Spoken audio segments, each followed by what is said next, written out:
Yuvraj Singh cricket అభిమానులకు పరిచయం అక్కర్లేని పేరు. యువరాజ్ పేరు చెబితే ఠక్కున గుర్తుకొచ్చేది ఒకే ఓవర్లో అతడు కొట్టిన 6 సిక్స్లు. ఆ ఓవర్ టీ20 ప్రపంచ కప్ టోర్నీకే హైలైట్ గా నిలిచింది. ఇదే కాకుండా యువరాజ్ కెరియర్లో ఎన్నో మైలురాళ్లు ఉన్నాయి. ఆడిన అన్ని టోర్నీల్లోనూ టైటిల్ సాధించిన ఏకైక ఆటగాడిగా యువరాజ్ నిలిచాడు. 2011లో భారత్ వరల్డ్ కప్ గెలిచిన టోర్నీలో ప్లేయర్ ఆఫ్ ది సిరీస్ గా నిలిచాడు.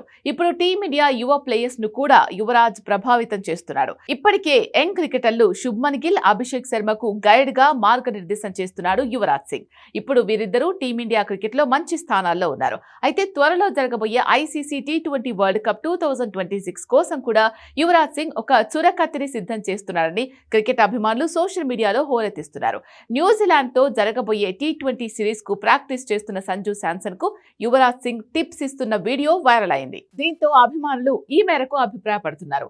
బ్యాటర్ గా యువరాజ్ సింగ్ అనుభవం నుంచి సంజు శాంసన్ కొన్ని మెలకువలు నేర్చుకుంటున్నట్లు కనిపిస్తోంది. తన కెరియర్ లో ఒక కీలక దశకు సిద్ధమవుతున్న సంజు శాంసన్ తో మాజీ టీమిండియా ఆల్రౌండర్ యువరాజ్ నెట్ లో కలిసి కసరత్తు చేస్తూ ఉండడంతో ఈ మేరకు అభిమానులు అభిప్రాయపడుతున్నారు. అంతేకాకుండా యువరాజ్ సింగ్ ఇచ్చిన సూచనలు సంజు శాంసన్ లో ఒకప్పుడు ఫైర్ ను తిరిగి రాజేస్తున్నాయని ఒక యూజర్ కామెంట్ పెట్టాడు. ఇక నుంచి సంజు శాంసన్ అభిషేక్ శర్మ స్టైల్లో అద్దరగొడతాడని మరో యూజర్ అభిప్రాయపడ్డాడు. సంజు శాంసన్ యువి మార్గదర్శకత్వంలో తన గేమ్ కు పదును పెడుతున్నారని మరో నెటిజన్ అభిప్రాయపడ్డాడు. యువి మెంటర్షిప్ లో సంజు మెగా టోర్నీలో చెలరేగిపోవడం ఖాయమని పలువురు అంచనా వేస్తున్నారు.